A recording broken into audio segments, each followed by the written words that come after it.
이런 거에 놀랄 때가 참 많아요. 어떤 것들이 바로 우리 눈앞에 떡하니 있는데 그걸 캐치해내지 못하는 것. And that for the first time in history, we have a technology that is able to store the energetic life force that money represents. 인류 역사상 처음으로 대체 어떤 기술이 나와버린 거냐? 돈, 화폐라는 것으로 표상되는 생명의 에너지를 전혀 새지 않게 안전히 저장할 수 있는 기술입니다. 돈은 다른 모든 에너지원에 대한 청구권입니다. 다시 말해 돈은 모든 에너지 소스의 가장 상위에 존재하는 형태의 에너지인 것이죠. 비트코인에 관심을 갖는 사람들은 대부분 떡상떡락하는 변동성에 혈안이 돼서 어떻게 하면 저점에 사고 고점에 팔까? 어떻게 하면 빨리 부자가 될 수 있을까? 이런 생각들로 비트코인을 바라보면서 접근하기 쉽습니다. 하지만 여러분, 이미 오랫동안 우리 채널을 함께 해주신 구독자님들은 모두 잘 아시겠지만 비트코인은 그런 투기의 대상도 타이밍 매매의 수단도 아닙니다. 비트코인을 좀 더 깊게 공부하고 이해하신 분들은 비트코인이 갖고 있는 독특하고 이 세상의 유일한 그 속성에 매료돼서 어떻게 이런 창조물이 이 세상에 등장하게 되었는지 그 과정을 궁금해하게 되어 있죠. 늘 새롭고 놀랍고 우리가 알지 못했던 인류 역사 속 내용을 재미있게 설명해주는 마이클 세일러의 이야기를 함께 들어보시죠. 렛츠고! 마이클 세일러 시리즈 첫 번째 에피소드에서는 석기시대와 철기시대를 거친 인류의 부상에 대해 다뤘죠. 불, 미사일, 수력과 같은 고대의 중요한 기술들을 살펴봤는데 이번 에피소드에서는 인류 문명의 진보에 대해 조금 더 다룰 겁니다. 일단은 암흑시대부터 아주 잘 가던 문명도 딱 한 번의 헛발질로 인해 어떻게 뒤로 엎어지면서 도리어 문명이 퇴보하게 됐는지 배울 거예요. 문명이라는 것은 항상 발전만 하는 것이다? 이 생각이 틀렸다라는 것을 알게 될 텐데요. 즉, 인류 문명의 진보는 결코 어디에도 보장돼 있거나 약속돼 있는 것이 아니라는 거죠. 지속적인 발전을 위해서는 문명을 앞으로 나아가게 하는 요소가 끊임없이 우리와 함께 해야 한다는 사실, 그리고 그 요소는 무엇인지에 대해서 다룰 겁니다. 그리고 나서는 인류가 암흑시대를 어떻게 탈출했는지, 산업화 시대와 강철의 시대로 나아갈 수 있었는지, 그리고 이어지는 것은 불, 미사일, 수력만큼이나 정말 중요했던 기술들인 도시, 철도, 항공 같은 것들, 이런 게 어떻게 부상했고 어떻게 눈부신 발전을 이뤘는지 얘기할 거예요. 그러면서 또 반복되는 테마가 있습니다. 바로 표준화가 가져다주는 온갖 이점들이죠. 또한 앞서 고대 로마 시대에 이야기했던 잘 만들어진 프로토콜이 주는 이점도 나올 거고요. 정리하자면 표준화가 가져다주는 경제적 이득은 무엇인가? 하나의 언어, 하나의 프로토콜 등 어떻게 문명이 차곡차곡 쌓여 나가는가, 이런 것들이 중심 내용이라고 할 수 있습니다. 흔히 말하는 가성비 높은 선택, 즉 비용 대비 더 많은 효용을 주는 선택이라는 것이 가지는 심오한 의미, 인간이 가진 욕구를 더 빠르고 싼 방법으로 충족시키는 것, 심지어 질적으로도 더 뛰어난 걸 이루어내고만 인류 문명에 대한 이야기들입니다. 바로 이런 것들이 문명을 진보시키고 경제 네트워크의 밀도를 증가시키는 힘이죠. 또한 폭력과 독점의 역사에 대해서도 얘기할 건데요. 점령하고 있는 지역으로부터 지대, 그리고 세금을 빨아먹기 위해 폭력이 어떻게 사용되었는지, 이 과정에서 게이트 키퍼들은 어떤 영향력을 행사했는지, 자연스럽게 혹은 강제적으로 만들어지고 존재했던 독점에 대한 이야기도 준비되어 있습니다. 마지막으로 포장 음식에 대한 이야기도 나오는데요. 이미 흔해져 버린 포장 음식, 별거 아닌 것 같지만 내용물이 부패하지 않도록, 에너지가 새지 않도록 저장할 수 있는 단단한 그릇이라는 점에서 포장 음식이 인류 문명에 가져온 영향은 새삼 대단하게 느껴질 수밖에 없습니다. 이와 비슷한 것이 인류가 세균에 대해 알게 되고 항생제 등을 발명하면서 전염병과 같은 것들을 극복하게 된 건데, 기대 수명과 삶의 질 향상이란 측면에서 이 또한 인류에게 엄청난 발전이었습니다. 도대체 이런 온갖 공부를 해야 하는 이유는 뭘까요? 바로 비트코인이 몰고 올 엄청난 변화를 제대로 이해하기 위해서는 이러한 지식 기반이 견고하게 구축되어야 하기 때문입니다.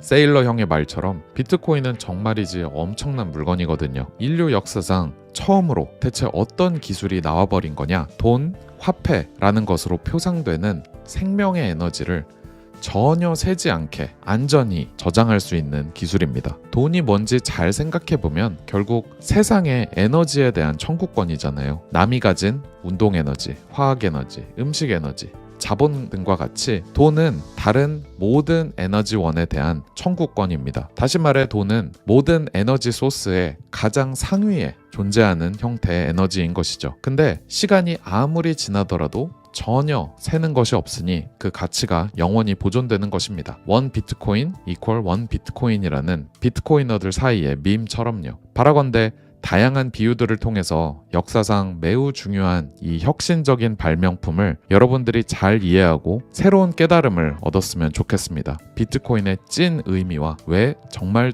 중요한 것인지 이제 두 번째 에피소드를 시작해 보겠습니다.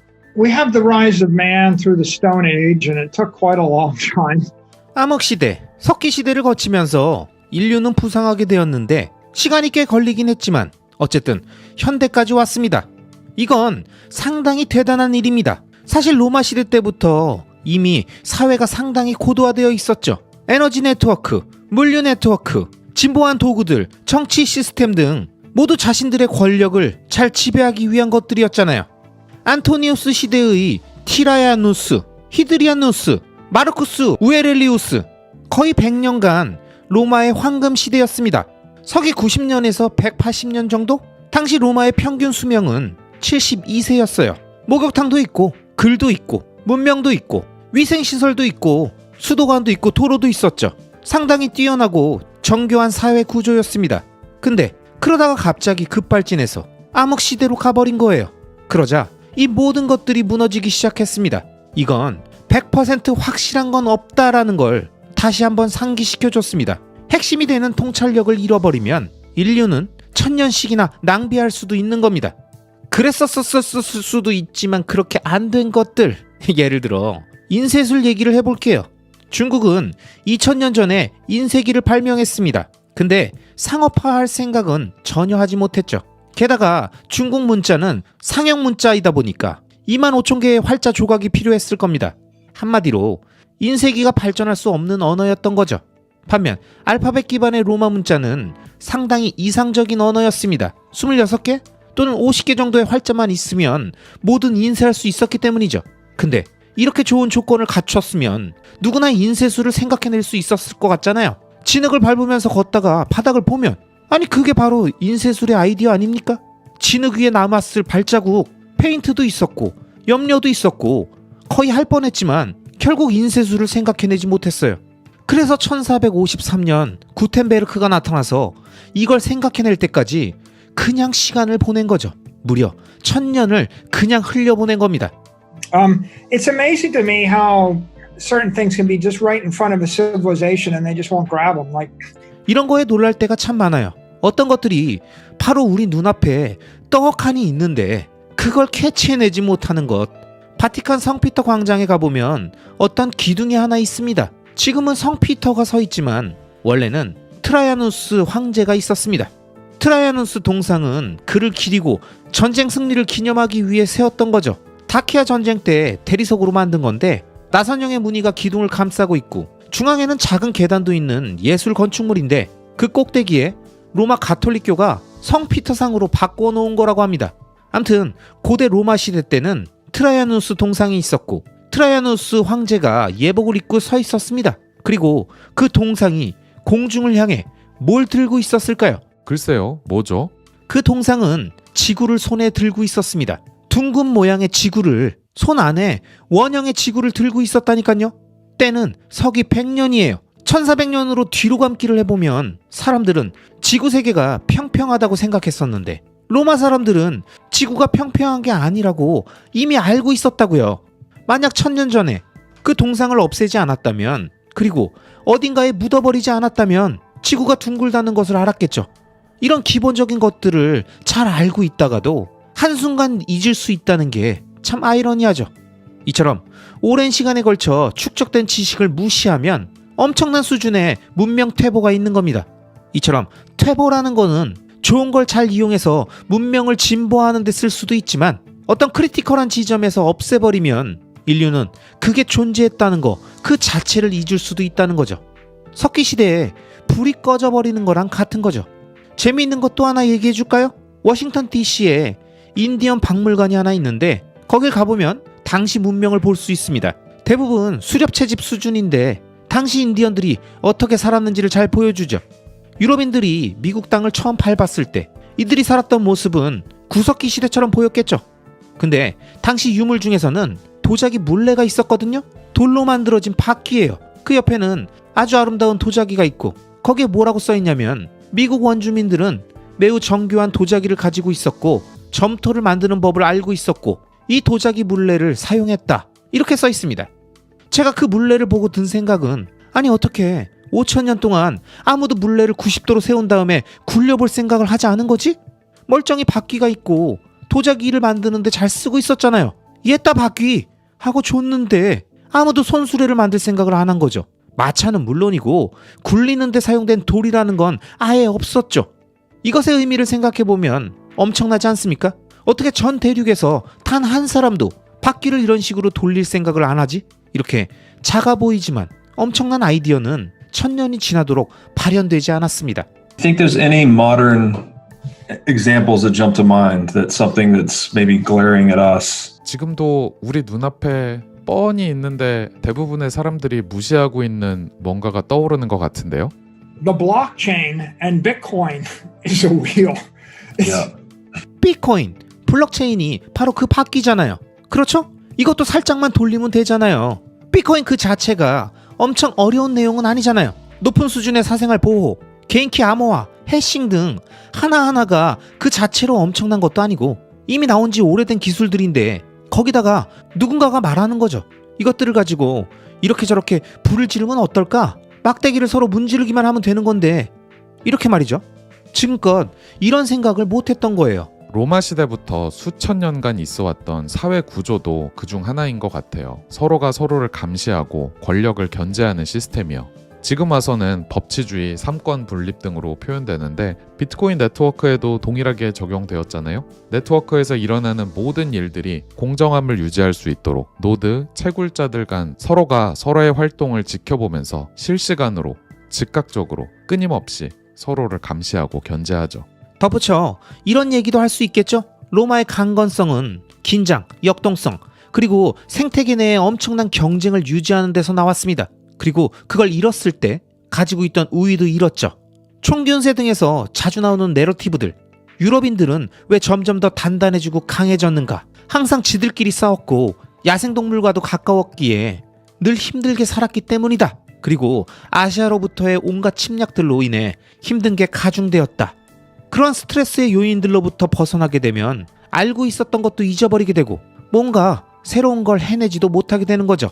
여러분, 이번 영상에서 마이클 세일러는 우리 역사의 순간순간에 우리 곁에 떡하니 있었고 대놓고 가져가라면서 던져줬던 우리가 조금만 생각하면 찾을 수 있었던 위대한 발명과 혁신의 조각들을 수많은 사람들이 수백 년, 수천 년이 지날 때까지 전혀 눈치채지 못했던 그 많은 순간들을 언급하면서 지금 이 순간에도 대부분의 사람들이 비트코인을 알아보지 못하고 있는 이 현상이 어쩌면 당연하다고 말하고 있는 것 같습니다. 그만큼 새로운 생각과 관점을 갖고 이 세상을 바라보고 발견하는 건 매우 어려운 일이라는 의미겠죠.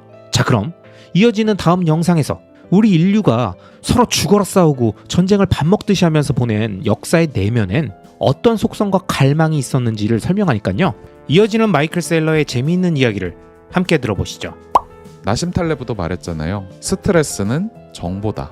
외부 환경 변화에 대응할 수 있는 중요한 정보가 스트레스인 것인데 이걸 차단해버리면 바로 퇴보의 과정을 겪게 되겠죠. 재미있는 건 퇴보에 걸리는 시간이 진보에 걸리는 시간보다 훨씬 짧을 수도 있다는 겁니다.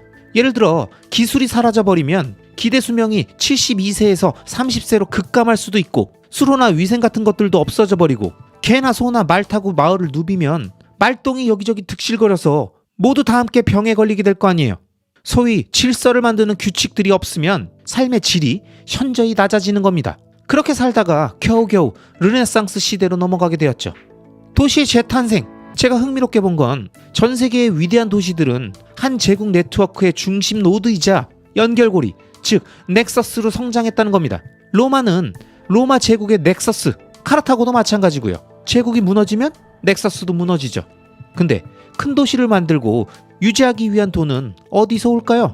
제국의 방방곡곡에 있는 모든 에너지와 상업으로부터 세금을 긁으니까 나오는 겁니다. 어부가 그물을 던지는 거랑 똑같죠. 그물 안은 어부의 제국인 거죠. 당시 로마에서 어땠냐면 로마에 들어올 때 10%, 다음 항구에서는 10%, 이런 식으로 20에서 30%의 부가가치를 세금으로 걷었습니다. 베니스의 대운하를 둘러보면 수많은 팔라조들을 볼 수 있는데 그게 뭐였냐 하면 다 창고였습니다.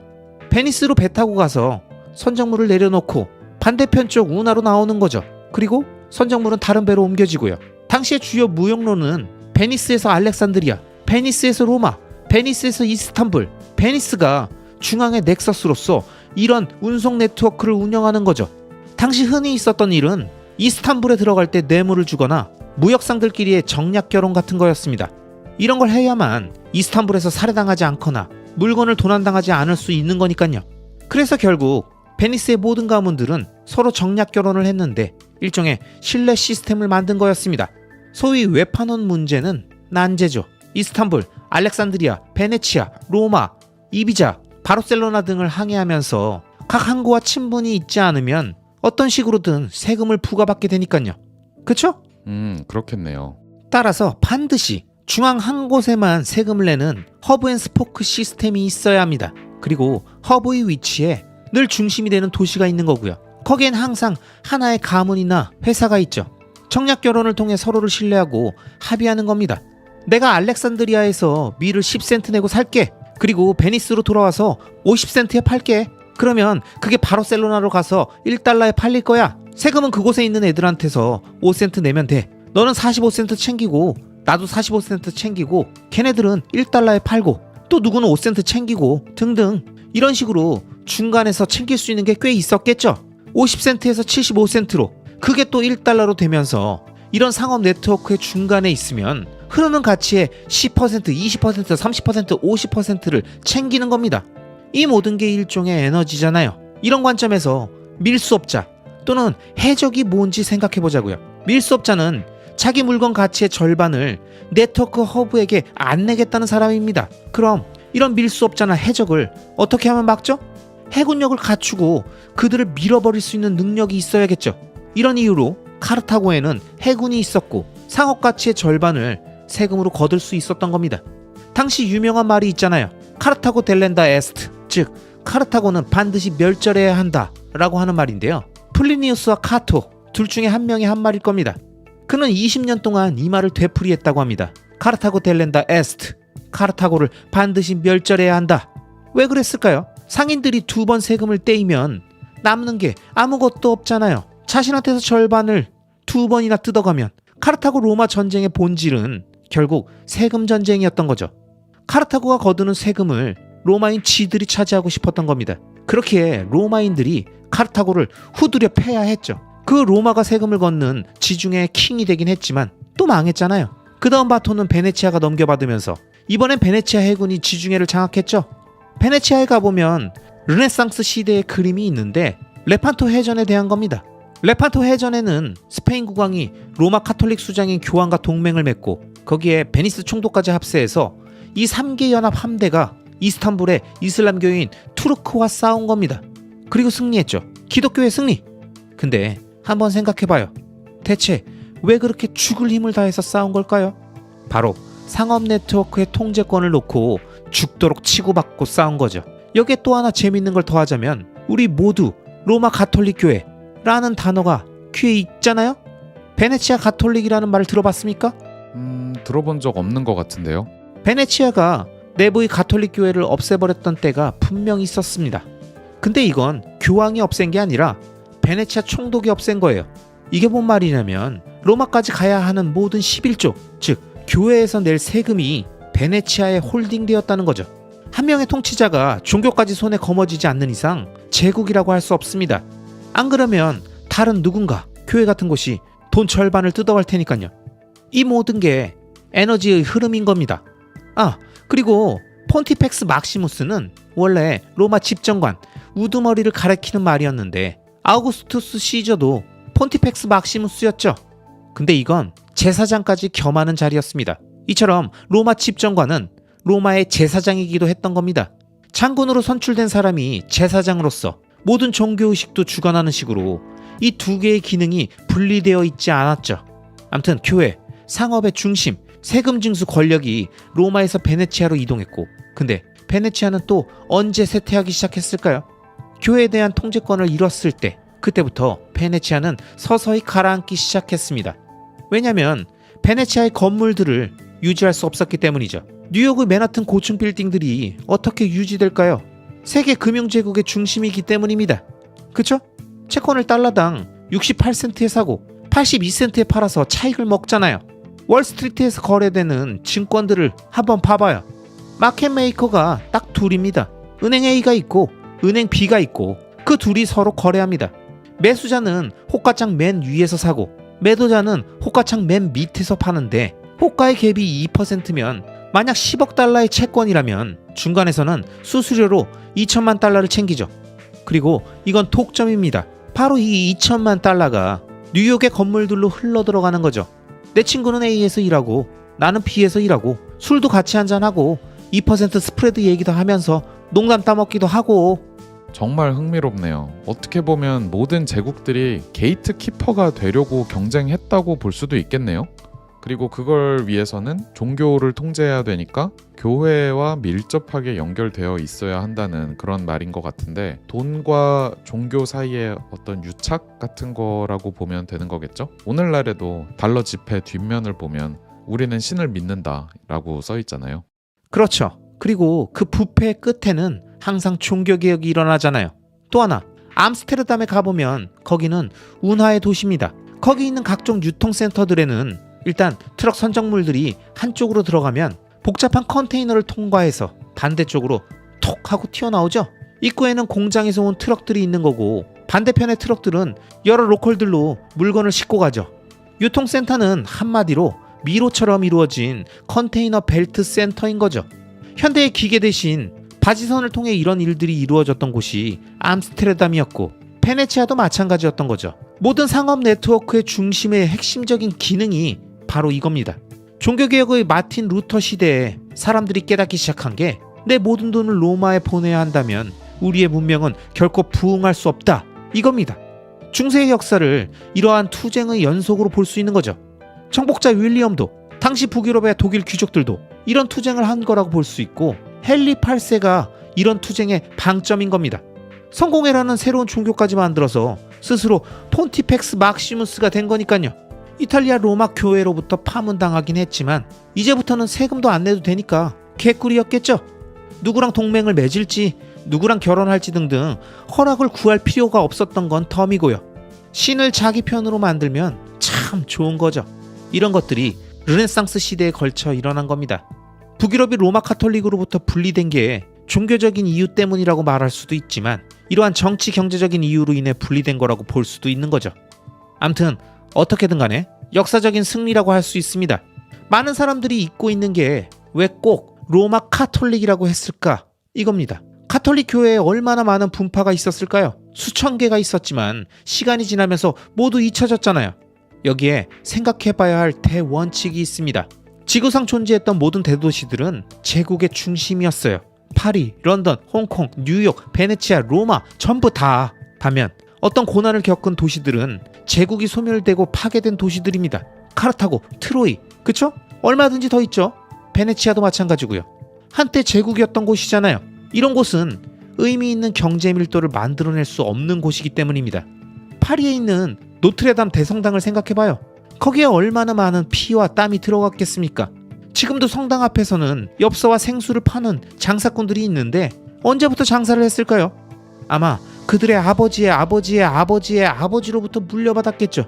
10세대 정도라고 생각해보면 700년간 대물림이 일어난 거고 그들은 옛 제국이 남긴 자취로 생업을 이어가고 있는 거죠. 자, 다음으로 할 질문은 넥스트 제국은 무엇인가? 어디서 형성되었는가? 이겁니다. 이른바 강철 시대의 개막이죠.